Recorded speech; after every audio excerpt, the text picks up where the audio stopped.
அரசாங்கங்கள் தற்போது அந்த பூர்வீக பூமி என்று சொல்லுகின்ற அடையாளத்தை மாற்றி இது எல்லா மக்களுக்கும் உரியது என்பதை நிறுவுவதற்கான பல நடவடிக்கைகளை எடுத்து வருகின்றனர்.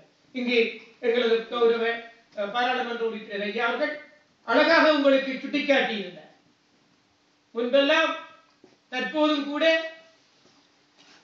8 மாகாணமாயிருந்து 9 மாகாணமாக மாறி இருக்கின்ற இந்த இலங்கையின் மாகாண வரைபட அமைப்பு கூட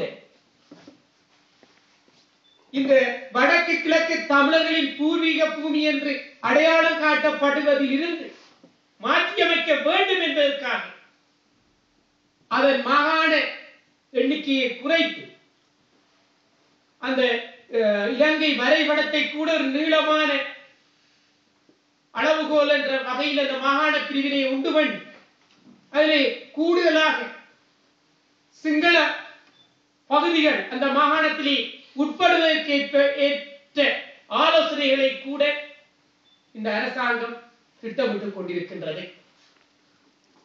அவர்களின் திட்டமிடலின் பிரகாரம் ஒரு